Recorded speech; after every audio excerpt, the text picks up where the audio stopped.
شاید آپ کو عید الفطر کے بارے میں اس قدر روایتیں نہیں ملیں گی کہ عیدی دینے کا یہ ثواب ہے، اچھے کپڑے پہننے کا یہ ثواب ہے، خوشبو لگانے کا ثواب ہے، جبکہ ہم یہ کام کر رہے ہیں۔ کیوں کر رہے ہیں یہ کام؟ کیوں ہمارے یہاں اتنا زیادہ سیلیبریٹ کیا جا رہا ہے؟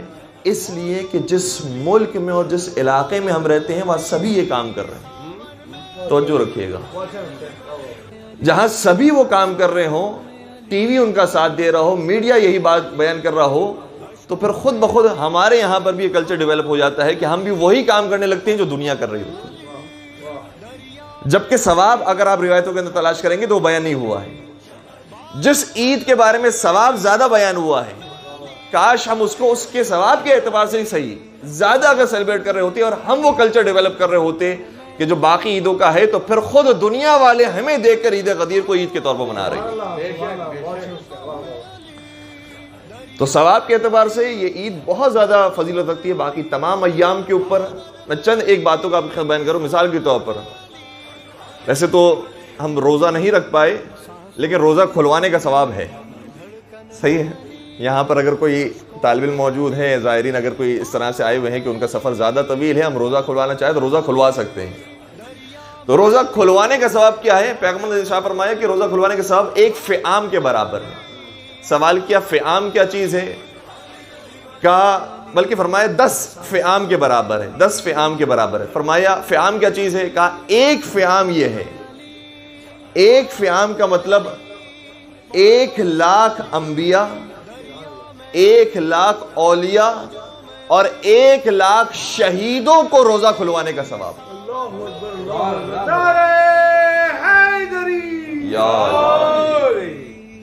ایک فعام کا مطلب 1,00,000 انبیاء ہے، 10 فعام کا مطلب 10,00,000 انبیاء کو، یعنی بار بار یہ انبیاء آئے اور ہم روزانہ ان کے پاس جائیں روزہ افطار کروانے کے لیے، اتنا ایک بندے مومن کو افطار کروانے کا ثواب۔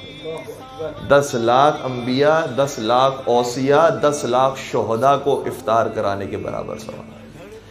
اسی طریقے سے ایک دوسری روایت ہے کہ اگر کوئی شخص آج کے دن کسی کو خوش کرتا ہے، اور الحمدللہ یہاں پر جو آئے تھے انہوں نے بڑے تقدس کے ساتھ اور مبارک انداز میں آپ سبھی کو محظوظ کیا اور خوشی کیا ہے، کسی کو ناراض تو نہیں کیا نا؟ چہرے آپ کے ایسے ہو گئے کہ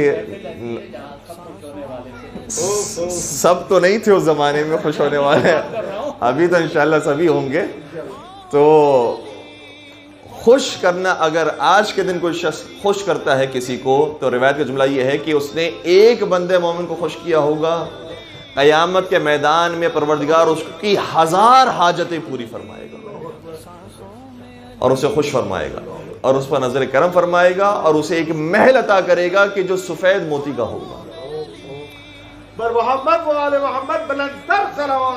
اللہم صلی علی محمد و آل محمد حج الفرج۔ سلام اللہ علیہ بلند تر صلوات۔ اللہم صلی علی محمد و آل محمد حج الفرج۔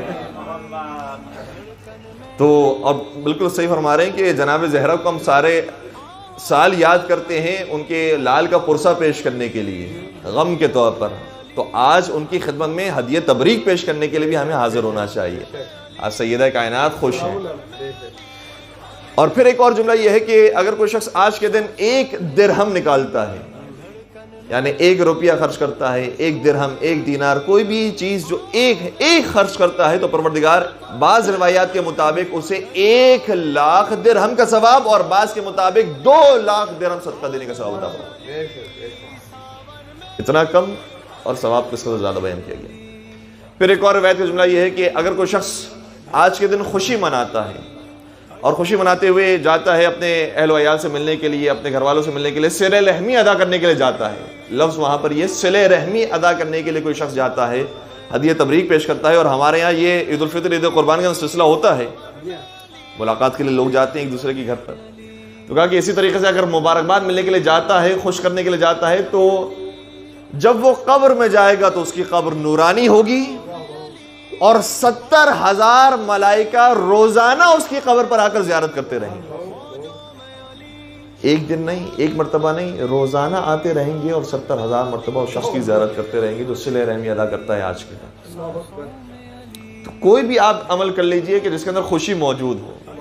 آج پیغمبر خوش ہیں، آج علی مرتضیٰ خوش ہیں، آج فاطمہ زہرا خوش ہیں، آج پنجتن پاک خوش ہیں، آج پروردگار خوش اور راضی ہے۔